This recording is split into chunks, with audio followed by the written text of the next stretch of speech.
Hello, welcome everyone. This right here, right now, is the joy of being a live stream, coming to you live from Brooklyn, New York. And if you're watching this anywhere, if you want to be part of the chat, if you want to be part of this hangout here, make sure to join us at this web address, twitch.tv/deepmindfulness. We're here, Stefan Fubar. Welcome. Good to see you. I'm not sure if you've been on the stream before, so welcome. It's nice to see you. I came so close to actually starting the stream early. I'll show you why. Make sure let me know if my audio is okay. Oh, it's peaking out, right? A little loud. Oh, I know what I mean. I was like, why am I hearing sound that sounds like some rumbling? And in the background, there's a video playing that is clouds going by. It sounds like this ongoing, like, to me, but you probably don't hear that at all. So, anyway, I was wondering what the heck was going on. Oh, Stephen from the Tuesday group. Welcome, Stephen. Good to see you. Glad you're here. So I wanted to show folks this. I asked Raquel if she can make me a matcha. And just before the stream, she hands me this, which I think is quite funny. And I was usually trying to drink my matcha before the stream, but I couldn't help myself. I had to wait for this. This is going to be total milk mustache scenario. Whoa.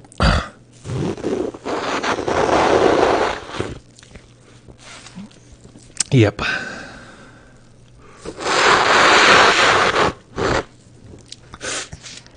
Is that what you guys signed up for? Is that what you guys came here for?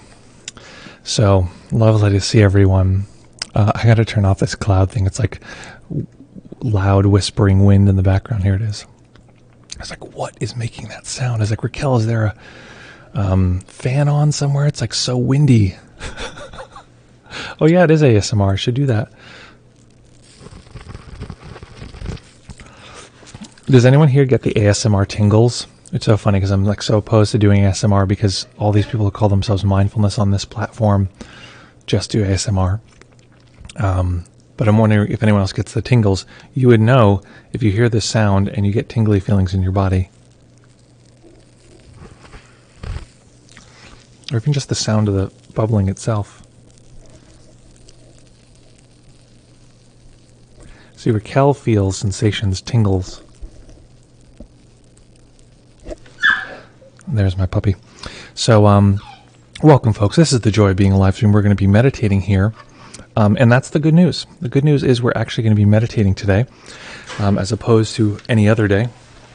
And we're going to be continuing our exploration of the experience of new. Our sensations come to us in these doggies being doggy.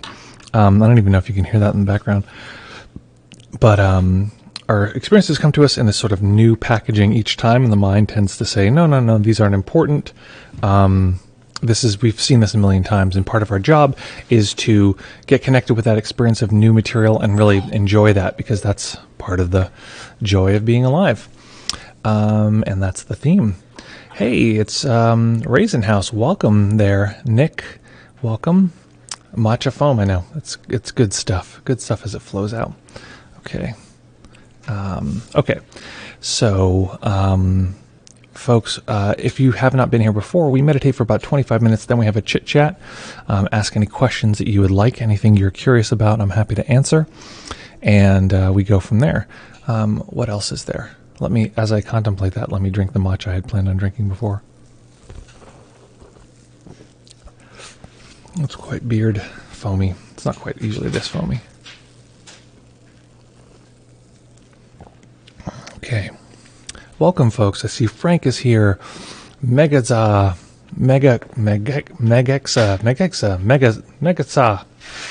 I don't know. You tell me. Mindfulness bot. Nick is here. I literally read your names now. I read that as Nick Mirkoff as Nick. Like I saw my mind recoding it, and I was like, Nick is, that can't be right. It's Mirk. Anyway, my mind really reads it that way. Maury912, welcome back. Raisin the House, good to see you. Shokin99, I haven't seen you in a little while. And of course, Stephen Fubar. So folks, find your nice comfortable position. If you can find a position that you can maintain for the duration of the sit, that's excellent. After the set, I realized we're going to do another unboxing. We have a whole bunch of packages that arrived. They're probably all dog related. but we did one before and it was sort of funny and fun, so we'll do it again. And as you're finding that position that you can maintain for the duration of the sit, typically you want to sit so that your knees are lower than your hips. That way this allows the back to rest comfortably. That climber Fred, welcome. So finding a position that you can maintain, and if you need to move the body physically, feel free to do so. Just wait maybe, a couple of breath cycles before you do. I think I'm going to have to silence this pup before we begin here, because this is getting a little bit much. Okay, let's see, 1 second here. I'm going to ask Raquel.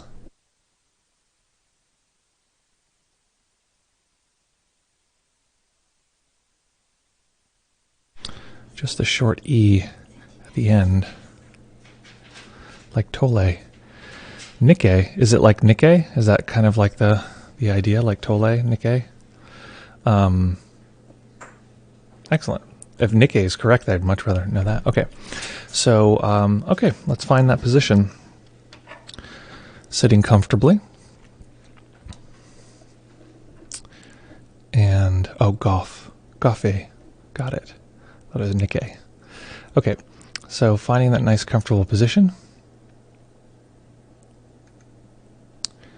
And we will begin.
Beginning by taking a few comfortable deep breaths and just feeling the body rise and fall.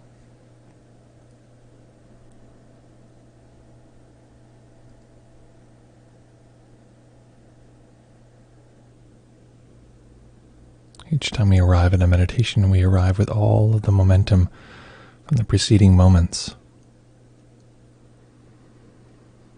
And one way that we step out of the flow of this momentum is by drawing our awareness to present moment sensations. Filling the real estate of consciousness with that which is occurring now. So we'll begin by relaxing the body. Each time I mention a part of the body, just feel free to allow that part to let go physically. Allow it to draw towards gravity just a bit. So starting at the top of the head, relax the brow. Relax the muscles behind the eyes, allowing the eyes to drop just slightly.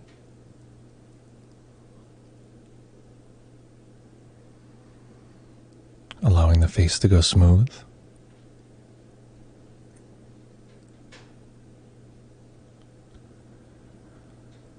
Relax the back of the tongue and let the jaw go slack.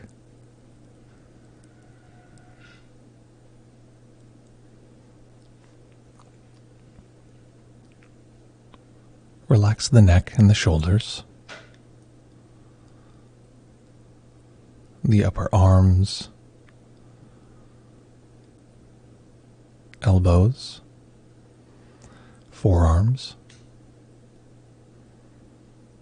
wrists, and relaxing the hands, tuning into the thousands of tiny sensations in the palms of the hands and tips of the fingers.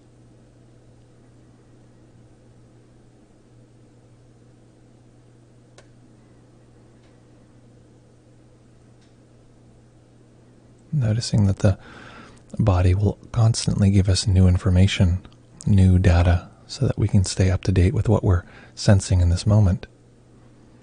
So feeling all of that data being collected by the hands, even if they're not moving.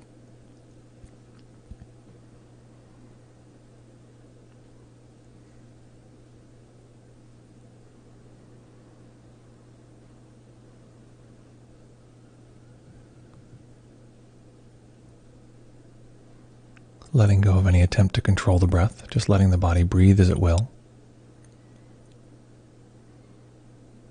And noticing the natural tightening and relaxing of the upper chest and upper back as the breath comes and goes.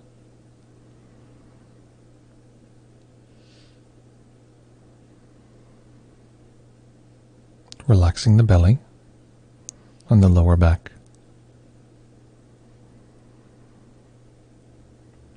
Relaxing the hips and the upper legs,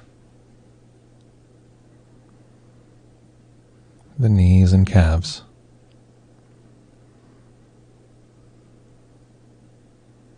the Achilles, the ankles, and relaxing the feet.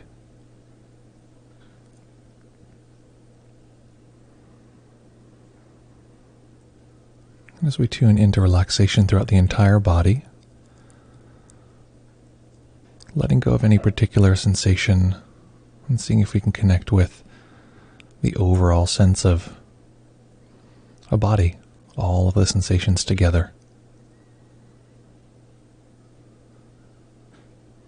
Rather than trying to add each little bit one by one, just taking the whole as one large pool of data.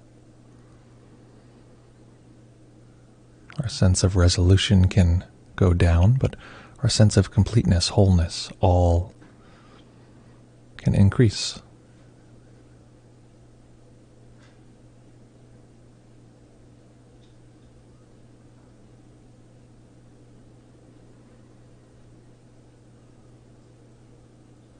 And just getting a flavor for this larger open awareness, all the sensations collected together.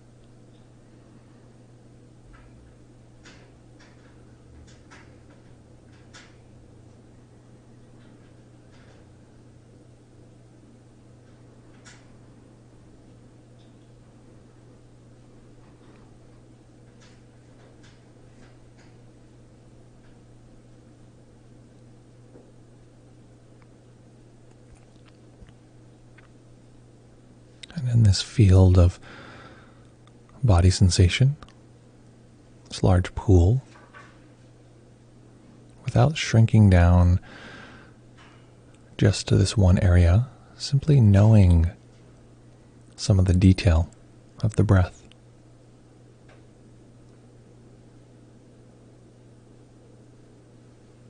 The tendency can be to shrink down our attention, to shut out everything else. But in this case, we're starting from an awareness of all the body sensation and simply raising the awareness to include some attention of the breath.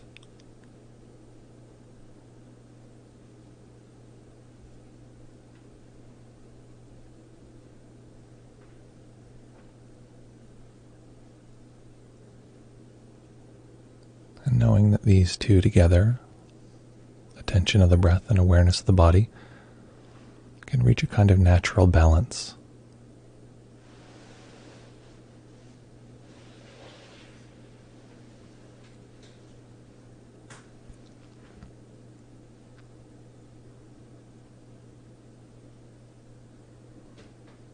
Each time we find the two of these together, in the mind we can use the label all.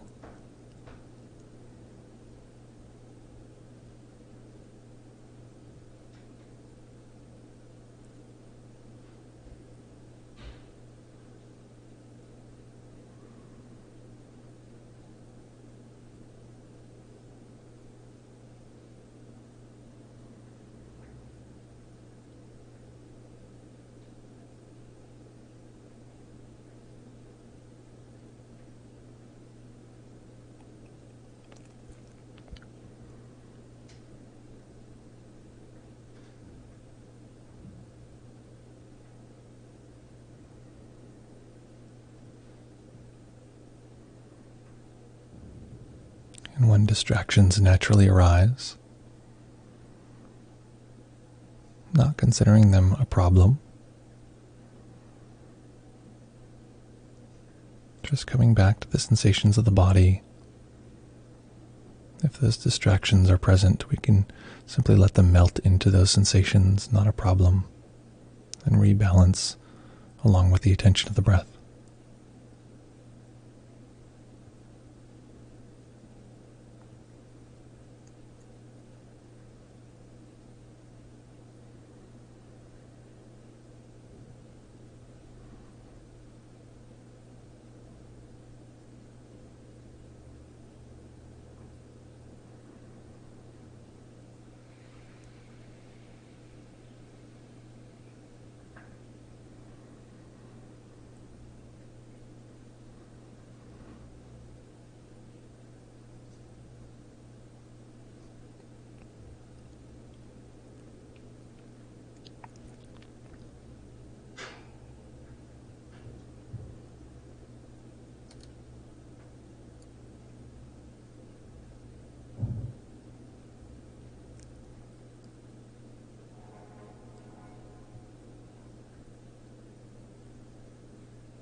One way to keep the mind interested, connected with this process is to consider that this is the first time we've ever detected these sensations.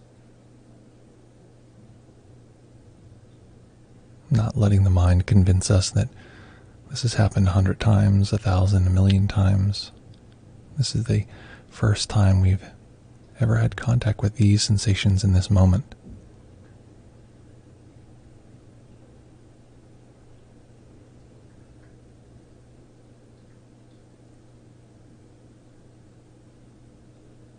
And this is our one and only chance to learn from them, to discover their richness.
Now we're going to make a slight transition. Letting go of the practice we were just doing, we're going to transition to some insight practice. So what I'd like you to do is, at this moment, forget whatever has happened so far. Just not worry about it. And imagine that right now, these are the first sensations you've detected all day. You just now woke up.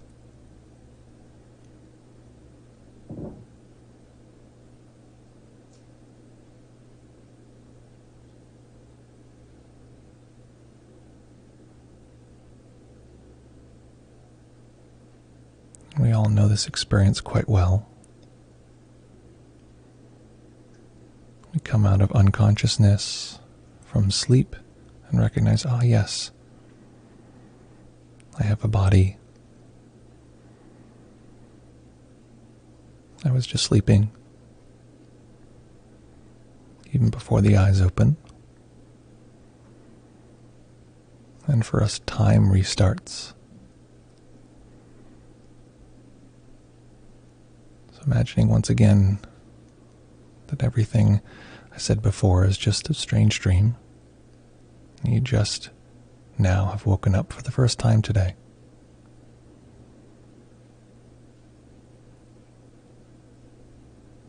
This is the first time you've felt a human body.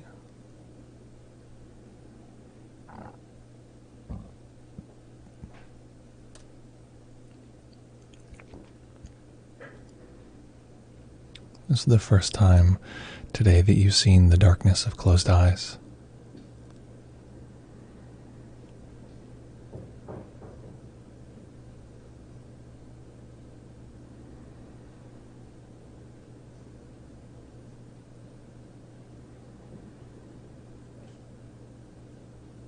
This is the first time you've heard sound, including the sound in the mind. As you wake up again,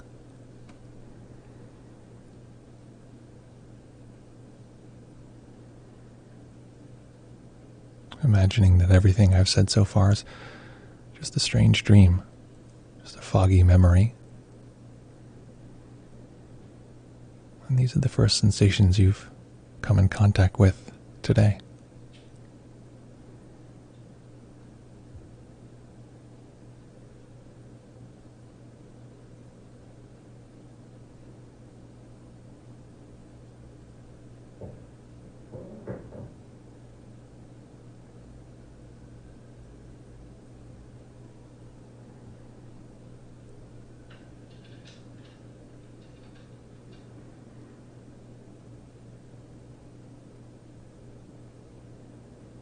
And allowing our awareness to simply float, have contact with any sensation that arises.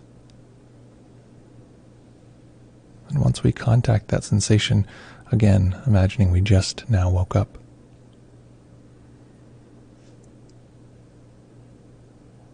So for instance, if I'm naturally drawn to the sensations of the hand, when I arrive at those sensations, I'll simply imagine that I just now woke up for the first time today. Everything that came before is just a soft dream memory.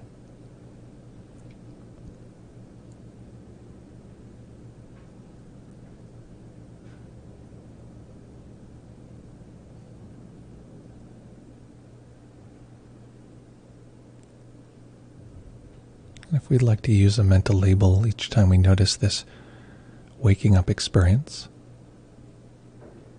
we might use the mental label new.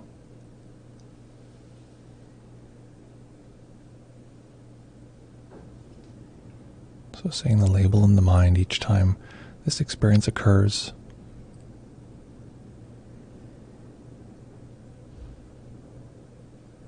Or simply soaking into the experience as it arises.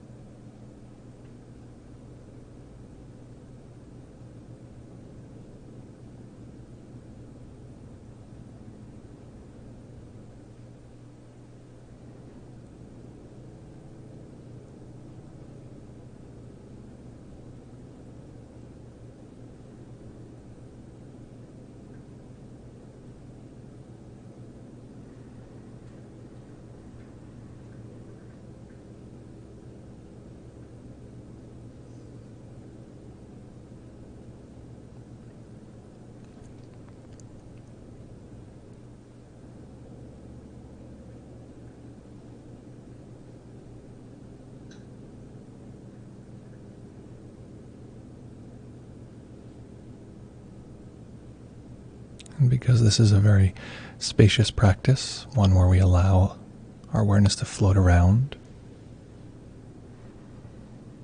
This can cause us to be a little more spacey, a little more easily distracted. That's fine as soon as we recognize there is distraction. Again, noticing how much this is like waking up.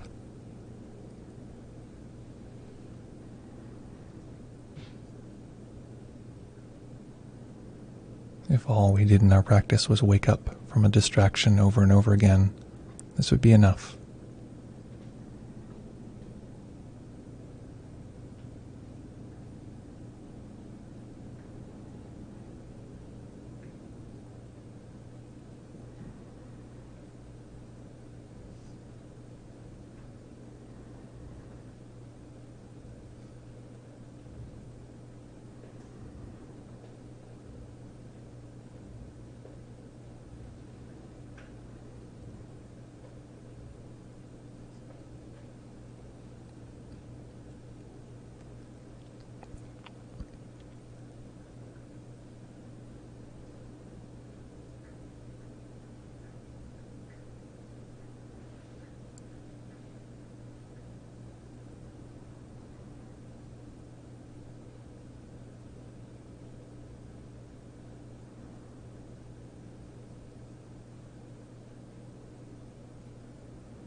We may notice what we're calling new phenomena in one part of the body, or an overall sense of the entire gestalt of our experience, or some section of our experience, several sensations together.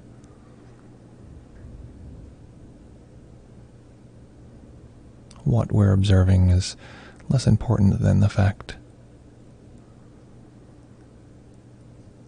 that we train the system and discover this new quality.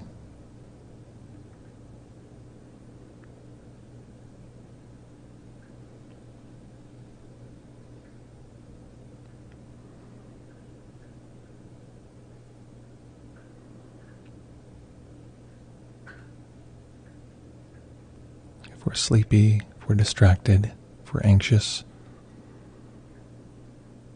just letting that data be new.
We might even sharpen the contrast by imagining that we've never detected this sensation or this collective group of sensations ever before.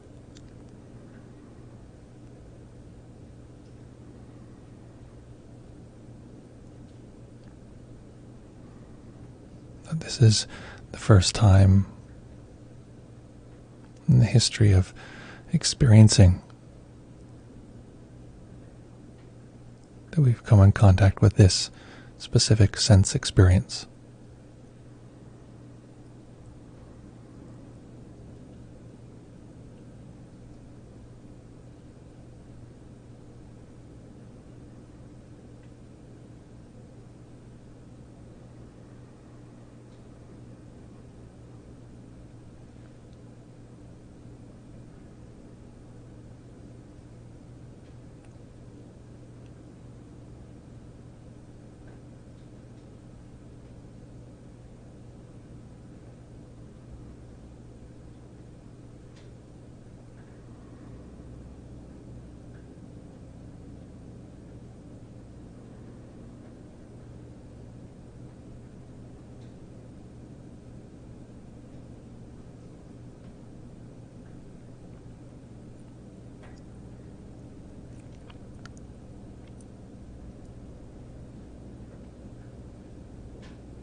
allowing a tiny bit of light to enter the eyes,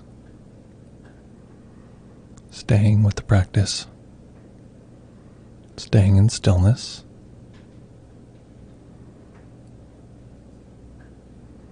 Eventually allowing the eyes to rest on one point as they fully open.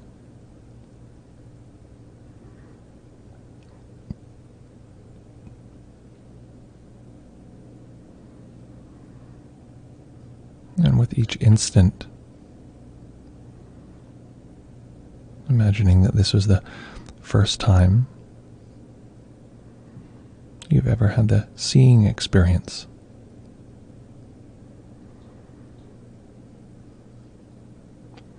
Allowing this experience to be new.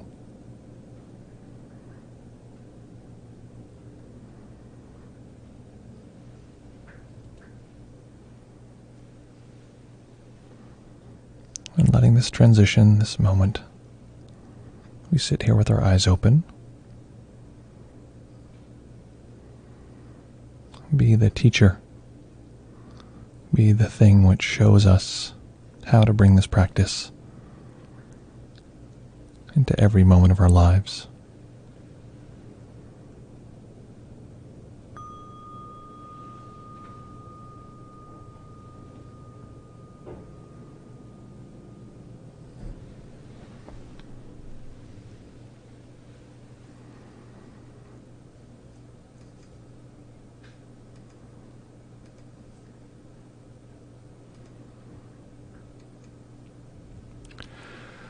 Okay. So adjusting the body any way you'd like to allow it to be comfortable.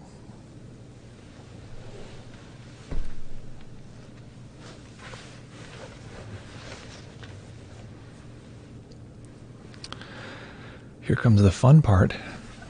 Here's where we get to share our experience, to talk about what that was like, what happened, and what you're like now.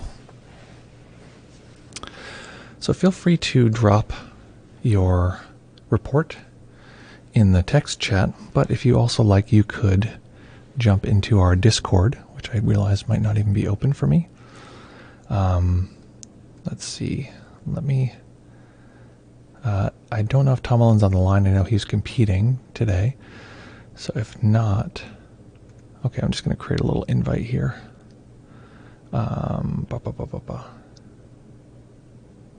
Okay, this is a short-term temporary invite. If you see this, then you can click this link.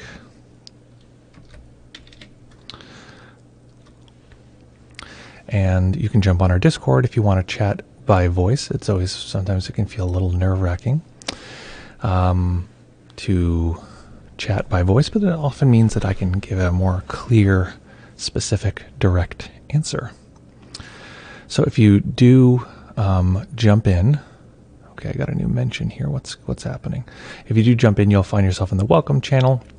Just feel free to drop back down to the voice waiting room channel, and then I can pull you into our voice chat if you'd like to chat along and ask a question that's a little more detailed, or give a report that's a little more detailed. So Stephen says, I felt very restless because there were constantly new things in consciousness. Great. So you've probably noticed from the way that I teach that a lot of it is about recycling the reaction. So whatever arises, we want a practice that can gobble that up and turn it back into meditation. So in this case, there was a lot of agitation because new things kept arising and arising and arising and arising. And so it's worth considering, so why would that be agitating? It seems on the surface, of course, it'd be agitating. New things happening. Part of it is that the system can often be want something different unconsciously. New things should not be arising. I just want to detect one thing and soak in because I'm so used to that. Another thing that can happen is we're trying to grab one new thing to really know it, to zoom into it, and it just slips away, and then something else arises, and we can never quite get our footing. So a couple things. One is that we can capture a group of new things and just call all of them new. It doesn't have temporally, time-wise, it doesn't have to be this instant. It can be a group of 10, 20, 100 things, because it can start happening really rapidly. And also, I want to mention that this is not a problem per se. It's just something that's happening. It's actually could be a very positive insight. There's continuously new material. What we want to do also is recycle the agitation. Okay, I felt restless. Well, let the restlessness be part of that new experience as things arise and come in that way. So just noticing this new quality, and it's a way of sharpening the mind. It's a way of sharpening the mind, especially in relationship to new material. So hopefully that helps answer the question, Stephen. Laura K has joined the voice chat, so we're going to bring you into the voice chat here. Laura, you'll be audible in just a moment. And what that means is I'll suggest you mute your live stream itself and just use Discord for your audio. That way there won't be an echo, like when you hear radio shows and people call in, it's very echoey. So I'm going to bring you into the voice chat now, so feel free to mute. Hello, Laura, can you hear me? Oh, you're muted. Can I unmute you? I think you can unmute yourself.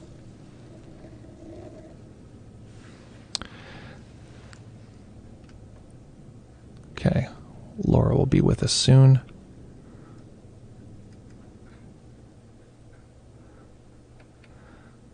So I'm gonna whiz Laura back out of here for a second.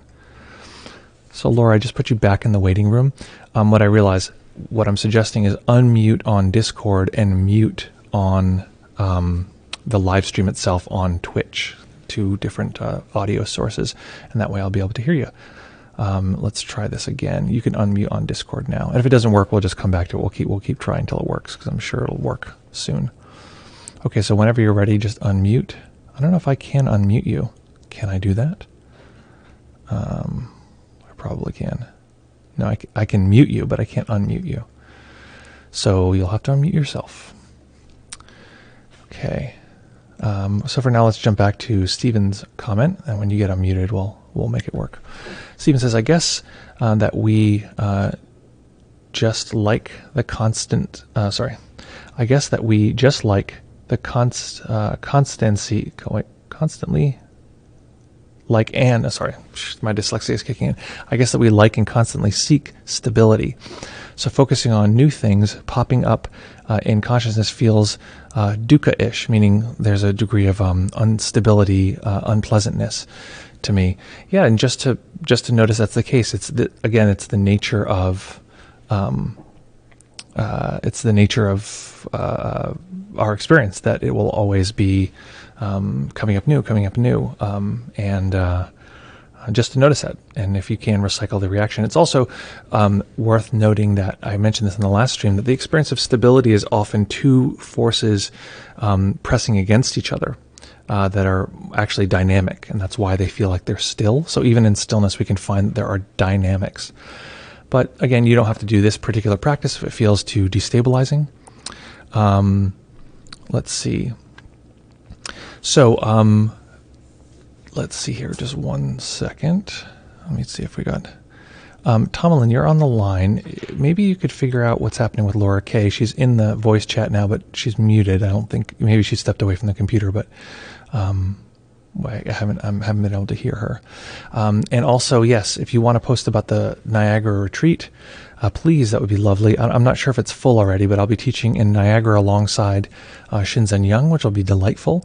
And I'm not sure if it's full. We're not actually running the retreat. I'm just teaching there. So, yes, recycling the reaction sounds good. I didn't think of that before in that case. Yeah, I've noticed that there are ways that it's easier or less easy to recycle the reaction. Thank you, Tomlin, for posting the link to the retreat there. So when we say recycling the reaction, if anyone doesn't know, it means that often we're like, I'm meditating on this. This is the thing I'm meditating on, and there's this damn thing coming in here that's distracting, and over here.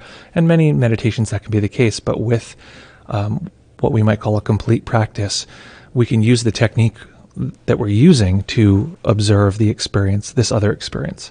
So right now, as I'm talking, you can notice the new quality of things appearing and appearing and appearing, and notice if the system becomes agitated, and then make sure to include that agitation as part of this new quality. And I think it's an interesting thing because sometimes it's new data is arising, but sometimes the mind can just refresh on that data. And I think that that's actually probably more central than new data arising, like, suddenly a balloon pops or suddenly something happens. And actually that because it's novel, the mind can more easily see that it's experienced as new, rather than it is actually new and then it feels new. I think it's actually this refresh quality of the mind that makes things feel new. And if we can really get into that, if we can really tie into that experience, then all of our experiences can feel brand new or like we're being reborn, which is, quite delightful. That can be quite a nice experience. So let's see here. We'll try. Tomlin is here in the voice chat also. Tomlin, can you unmute yourself? I thought it was that I had to unmute people. Oh, is Laura K unmuted suddenly? Oh my goodness, I can hear you. Okay, now here's the next question. In the stream, can folks hear Laura at this point? Will you just say something, Laura? Hey, there's Laura speaking. Anyone hear that? Just want to make sure. No, you do not hear her in the... Okay, so then let me change the system audio. We don't hear her. Okay, I'm going to fix that right up. Where is that? Okay, just one moment, folks. Tomlin was saying that we have the world's highest record, which is, I think, is quite impressive. Highest record for technical problems in any stream that he's ever seen. So there it is. Okay, output volume, output device. Okay, try to speak one more time there, Laura. Okay, let me know if you heard that. I'm just changing one setting at a time so we don't... I realize that might be the case, that it doesn't have the input set up. Laura, this kills me. Okay. Still no sound. Okay, so Laura, if you have a question, or do you have a question or report?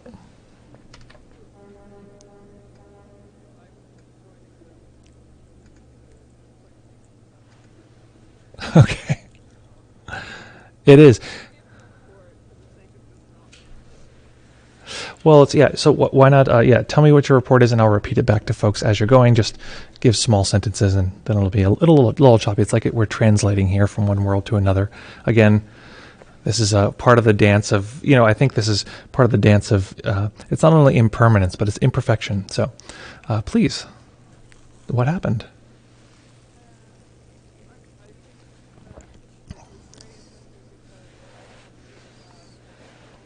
Mm-hmm.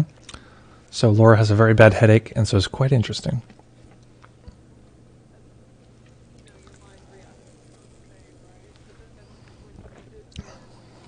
Mm-hmm.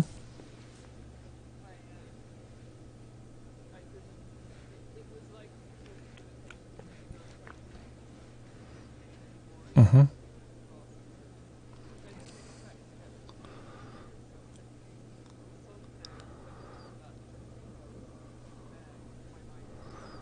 That's great. Okay, so let me see if I have this correct. This is actually, generally, you want to do this as a teacher anyways, reflect back to the person what they just said. So, the mind, you had a lot of pain going on, and typically the mind will focus on or sort of be pulled towards that pain. And you notice that as we got into the new quality, somehow that you're able to get sort of deep into the meditation, and the pain was not experienced as pain, perhaps, or the pain was just not even noticeable. Is that about right?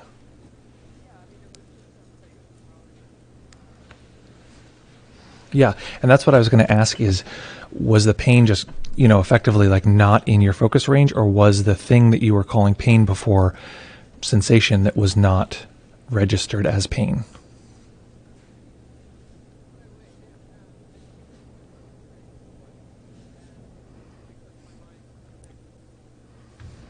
Mm-hmm.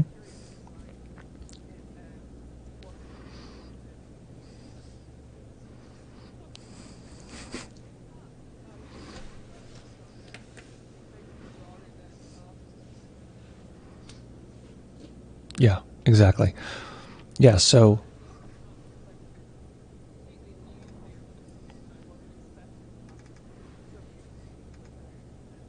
strong intention.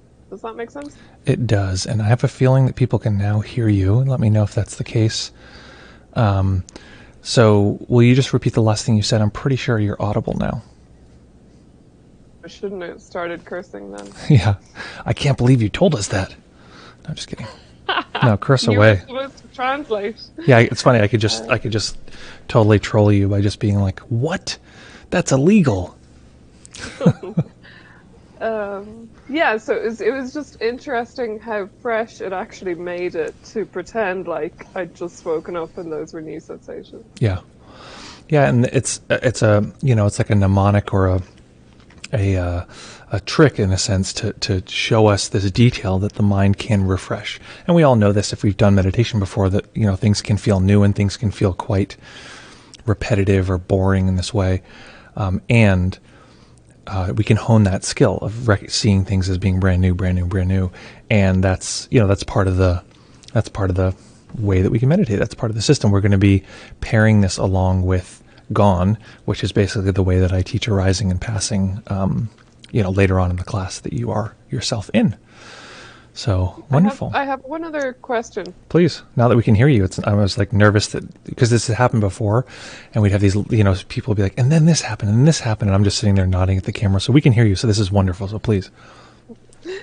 I'm curious, and maybe I missed it. Are you planning on doing any hour-long meditations? Maybe not on a live stream, but recordings? Because I noticed that most of them seem to be 25 minutes, right? And I'm just wondering what's behind that. And I think it'd be really nice to have some longer guided meditations. Yeah.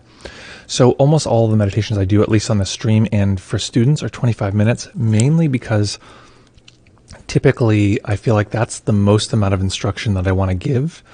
And it's just often what I'll suggest to people is if you want to go longer, self-guide, basically. And so basically you can wait when the bell goes off, just keep going, and use the same Oh, that instruction makes that sense. yeah, use the same instruction that we had.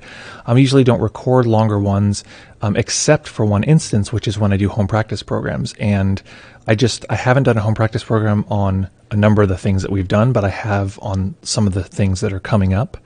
So I'll have longer, there'll be basically a 3 or 4 hour retreat effectively on a single topic. So that's when I get to do that. And yeah, does that help clarify a little bit?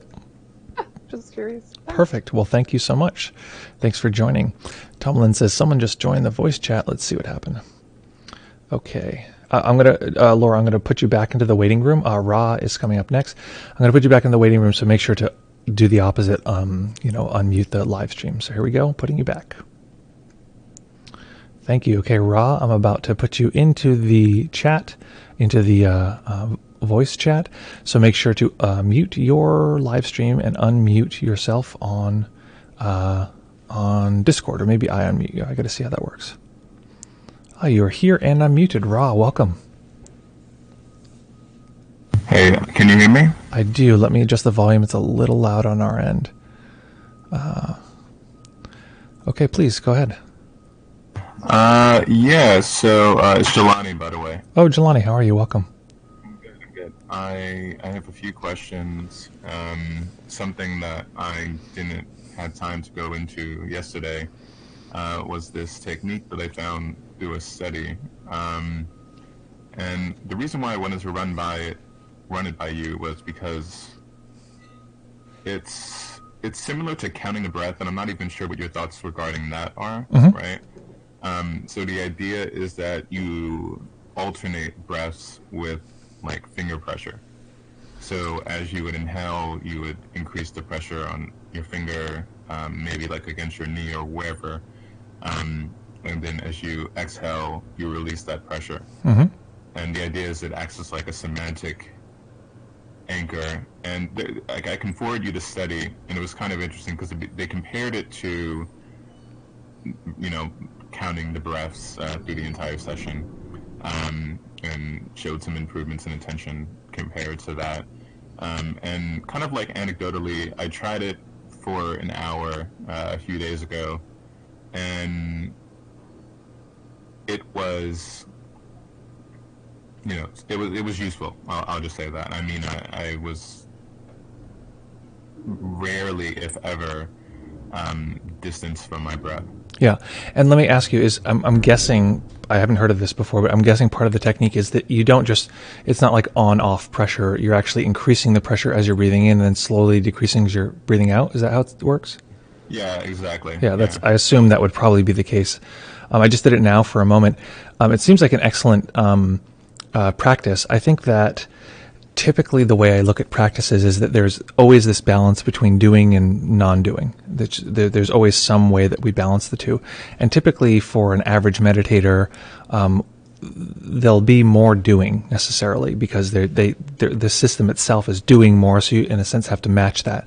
That's why when someone's brand new at meditating, you might be mentally labeling, you might be counting the breath, those kind of things. You might be, and all this is good, trust me, I still count the breath. I'm probably going to try that technique at some point that you're talking about with the fingers. Or I mean, I was using my finger as a pressure point, so that was how I was doing it. But so that actually sounds interesting, especially if you're pressing, depending on which part of the body you're pressing, because that means that awareness has to get a little larger in order to hold those two at the same time. And the doing part of that, it keeps you continuously doing. You're trying to match the sort of level of breath with the level of pressure and then do it in reverse. So it sounds like a nice sort of setup of a technique to keep you going and keep you staying on point. Just know that I think it's very interesting to know that every technique has its balance of doing and non-doing. And I used to sort of notice that, and then always wonder about zazen or shikantaza, where you do nothing. There's not even an instruction. There's no doing of any kind. You're not even not meditating. You get on the cushion and you just sit there. And people have very transcendent experiences with that. And I was always like, why is that the case? Like, how is that possible? And at some point I realized, wait a minute. Like, I was like, where is the structure that just makes you not just go to sleep? And I realized that the structure is actually outsourced. The structure is that you have someone in the room with a stick. And if you slouch or you fall down, you're going to get hit with a stick. Now, it's not quite like that. It's quite ceremonial. They come up to you. You have to accept. You then, bend over. They hit you in this nerve in the shoulder, which is actually wakes the body up. It's not as much painful as it is sort of wakeful. There is a fear there, though. But notice that in that other case, they basically, you can really, really let go and do nothing and be with a practice, because you can't actually physically slouch. If you do, outside of you, or an outside experience will then be the feedback loop to wake you up. So each system has its own feedback loop. Each system has its own balance of those two. So that sounds like a beautiful meditation. It sounds wonderful. Yeah, I guess my question is, how does it scale? So I noticed that towards the end of the session, because this was about an hour, and it's interesting. So I would lose sensation of both the breath and the fingers, to the point where I could, it was barely there. Yep. But I started to do it automatically, like the process of tracking the sort of intensity of the breath was just going on its own, and it didn't seem like it took as much foreground doing. And the same applied to the fingers as well, which I thought was surprising, because for something like that, which is pretty much an explicit command, right? Like apply pressure, reduce pressure. Yep. It becomes pretty autonomous, and you kind of fall into absorption. And I guess the next question follows from that, right? So what are your thoughts regarding longer sessions? So I noticed that when I take a break from my practice at any time, and come back to it, it takes a while for my mind to settle in, right? So the first half an hour may just be me bouncing around. Yeah, exactly. And then if you're practicing consistently, that time period is much shorter, if it's there at all. Exactly. Yeah. So go ahead. It sometimes feels like the last 20 minutes are the the juicy parts, right? Okay. And I sometimes hesitate to end it there. Yep. What's your experience with like longer sits, like 2 Mm-hmm. hours? Yeah, well, my suggestion, if that's the case for you, if the last 20 minutes are the really juicy part, just only do the last 20 minutes. That's, just forget the first part. Just only do that really juicy part. I'm just kidding, but that's what my mind does. So, yeah, I mean, I think longer sits are great. It depends what you're going for. There's a retreat that I like, that I enjoy, that, and actually on Shinzen retreats for a while I think it's now standard part of the retreat, but we say like we want a 4-hour sit during the day. And so there's a middle chunk of the day where people will just sit there the entire time for 4 hours. On one retreat, we're low key competing to see who could do the longest strong determination sit, which is a different attribute, which is you don't move at all. There's no movement. You can't adjust. You can't change anything. And in that case, the meditation object, or the sort of experience and the meditation object, tends to become pain, because just not moving, the body will produce all of this intense pain. After an hour, it starts to get really intense. But, meditating on pain isn't the best for everyone, especially if people have backgrounds in trauma. And just like gritting your teeth and getting through it can actually be kind of harmful. But either way, so I think I made it 6 hours. I think Raquel made it 12. No, Raquel made it 8 hours. So yeah, that's longer sits are great. And I think the premise of retreat is that I often describe, okay, you meditate, and that you meditate sitting, you meditate walking, you meditate sitting, you meditate walking, and now it's time for breakfast. So it's like the level of momentum that you're building in the course of a retreat is phenomenal. Because of that, it is a long, basically an 8-day retreat or a month-long retreat, whatever, the premise is it's 16 hours a day or more of meditation. So it's just a long practice. So yeah, long practices are delightful. That's very interesting. I've never heard of anyone sitting for 8 hours, because I can imagine the pain would be overwhelming, because the last time I sat for 2 hours, the pain was becoming a real issue. Yeah. Well, I want to pull this up, see if I can pull up this window. It'll take me a second. This is pretty interesting. I want to contact this guy, actually. So there's this random, oh no, I don't want to get out of here.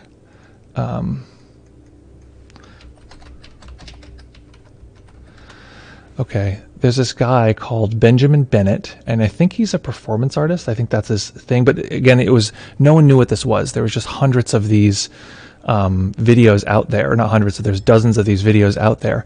And he, let me see if I can just pull this up on the screen. I don't know if I have this set up on the stream yet. One sec. It's a little bit of it's not the greatest punchline, but the premise is here. Do I still have this watching in the corner? Okay, great. So this is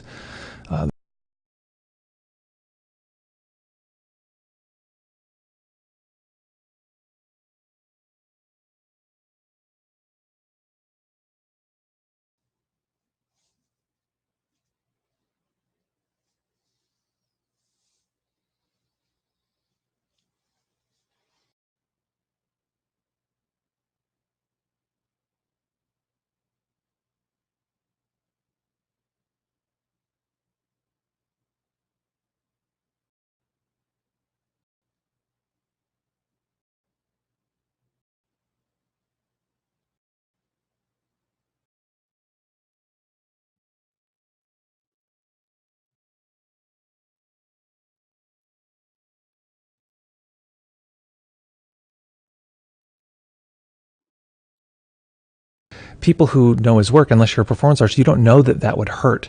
Or not even performance artists. I think people who don't meditate wouldn't know that would be so painful, especially for a non-meditator, especially on the floor, with legs. It's like this guy is, by the end of this racked with pain, but he has dozens of these things. So it's an interesting thing. I've thought about getting in touch with him and actually maybe doing something with him. But yeah, that's a. There's even a story, or one of his sessions, where someone actually comes in to rob his house, and they like look around and they like see that it's just him in an empty room because he's a weird guy, and his whole apartment's basically empty except for him and a laptop staring at it smiling, and the guy like races out the door because it's just it seems really creepy. But yeah, That's actually interesting. I wonder how much he's not meditating though. Right? I don't know. I doubt that he's meditating, but ultimately it's, he's either, there's two ways to deal with pain. There's one is where you just like grit your teeth and like, oh, like ignore the pain. And there's other where you switch the system over to being a quantumist and metabolize the difficulty. So he's doing one or the other. And my guess is that even just doing that, I mean, he's done so many of these, I'm guessing that, he's probably slipping into the latter. Maybe good. That's a good question. I'd like to interview him and sort of talk about that. Yeah, I would definitely be interested to see that conversation. Yeah, that's kind of amazing that he's been doing that for so long. Yeah, I might contact him on that exact point. He's also done some interesting other stuff. But yeah, exactly. Awesome. So I'm going to have to jump off soon. So let me make sure I get the last part of the stream in here. Thank you, Jelani, for joining us. Lovely as always to chat with you. Thank you for coming on. No problem. Thank you. Talk to you soon. Yeah, talk to you soon. Okay, what is this? Okay, great. I have something coming up. But if anyone else has any questions, please jump on the what is it called? Discord, as per always. And it's great to see folks jumping on. I really appreciate that. It's so different when you get to hear someone's voice versus just a few lines typed in. You've lost my audio. Okay, you're back. Sharing the screen. Okay, so it sounds like you lost my audio while the guy was smiling. Okay, I'll check that out. Oh, I know why that happened. Okay. So what I was saying is that he just sits there for these long periods, 4 hours, and like you can see his body sort of collapsing, but it's remarkable, and it must be very, very painful. So there's that. So what I wanted to do, I promised I'd do this today. It's my crappy unboxing, my mindful unboxing thing, because every once in a while we'll have to buy a bunch of stuff for the puppy. So this is not going to be that fun. It's not going to be that interesting. Like, oh, look at this cool thing. But I think it is fun to some degree. I like opening packages, so we're going to be opening some packages here, and just saying hello. So this will be how we'll close out this sesh. With some, the reason I like buying things I think everyone likes buying things, but something about buying things, it feels like Christmas, even though you know that what you're getting probably isn't very exciting. Oh, it's a box within a box, this one. Now, I know what some of these things are, but you don't, so that's the exciting part.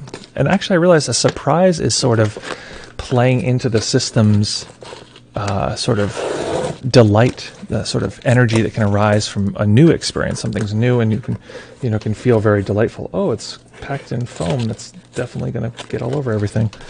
It's this, the styrofoam, but it's all broken up. Okay, we'll try to bring this out. Okay, so what is it? You can probably tell that it's pretty heavy from me just trying to lift it up with 2 fingers. What could be so heavy? Surprise, surprise. It's a kettlebell.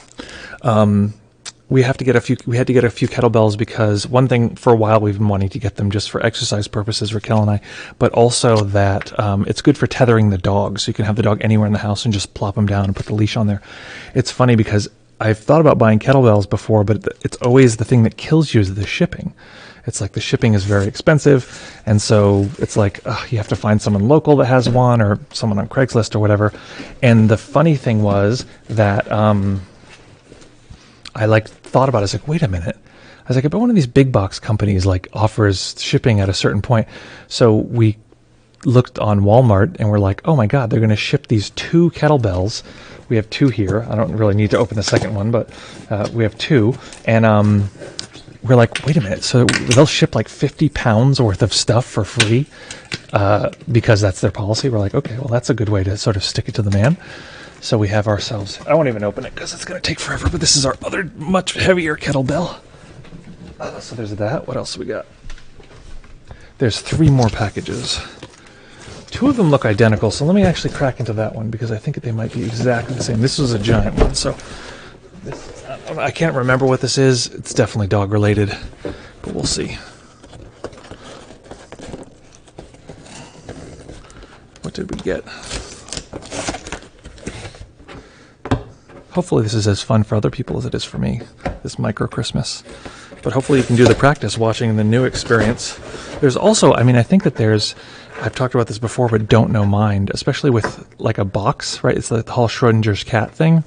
The idea that, you know, we don't know what's in this box. And if you can detect that tension of the mind not knowing what's in this box, it's significant, that tension of the mind sort of like filling it in, like where's the, you know, trying to fill in the details of what the hell is in this box. Even if it's not active, there's just a sort of empty void that the mind is sort of like waiting for a punchline. And you can, before I break this out, I can see what it is. It's not that exciting. Watching the mind sort of fill it. So we have a general sense of the shape, general sense of what it is. And then as I pull it out and explain what it is, watch the mind form around it, and then often it'll feel resolved. It'll be like, oh, okay, yeah, I get what that is. And sort of take that tension and be like, oh, thank God it's gone, and move on to the next thing. Just a really important part of our mind to watch. So this is a puppy pad holder. Very exciting. This will hold puppy pads so they can't chew them up. Isn't that just the most exciting thing you could possibly get in the mail? The thing I'm worried about is that right here next to it is a box that's the exact same size. And my fear is that they sent us 2 of these things. These are like identical boxes, so do I want to open it or just return it as is? I guess I shouldn't return it because it might be, I don't know, another rectangular thing.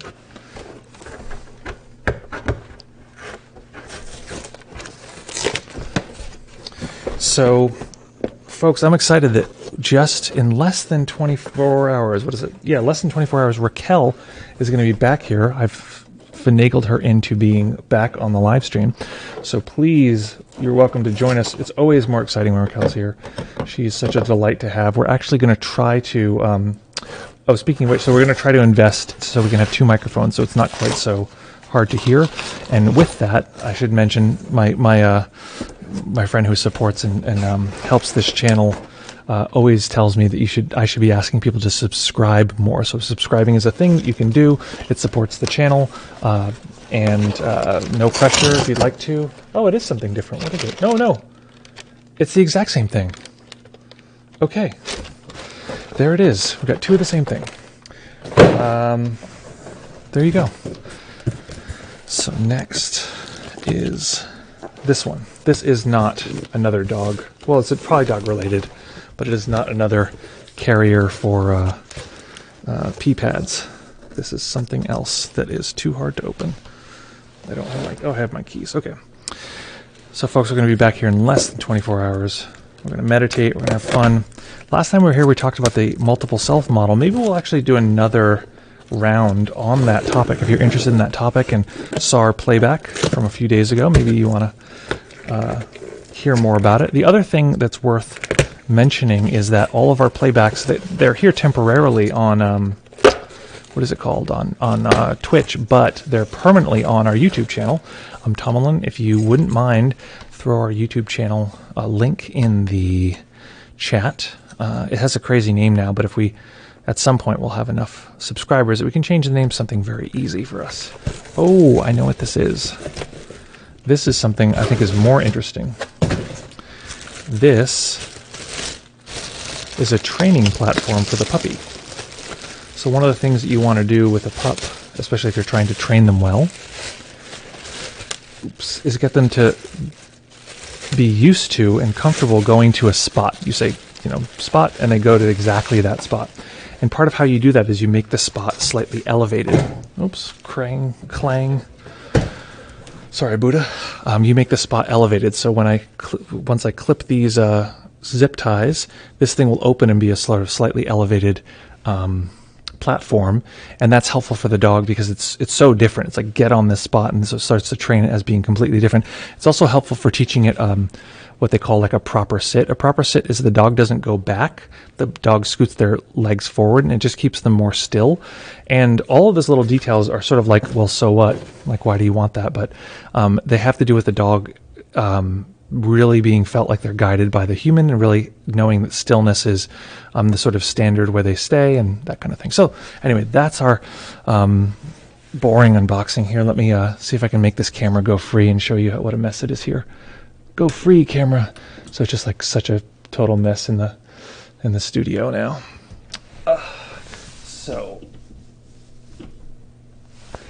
So we will be back here, folks. So I'm going to put on this end screen now. Thanks for sticking around for that terrible unboxing. And we are going to go from there. Okay, so I'm going to put out the outro. I think the music's correct now. And know that we love you. My wish for you today is just to notice, even in this moment, just the new quality that life keeps refreshing itself over and over.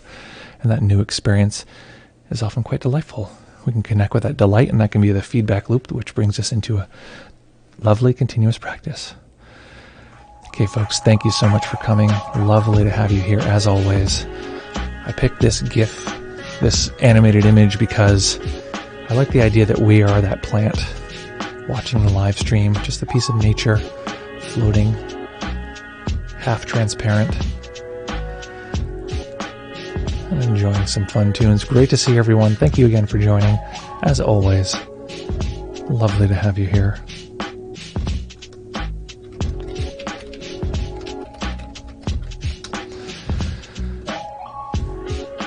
We'll see you here in less than 24. Thanks again for Tom Lynn for being amazing support.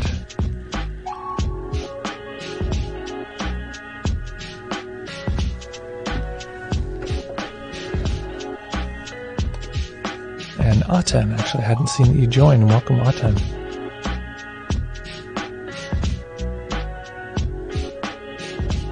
Nate W, I didn't get to say hello. There you are. Welcome.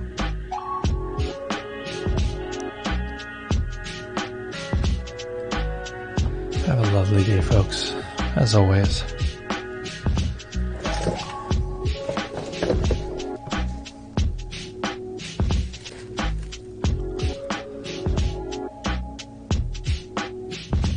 Okay, folks, we're going to jump off and end the stream.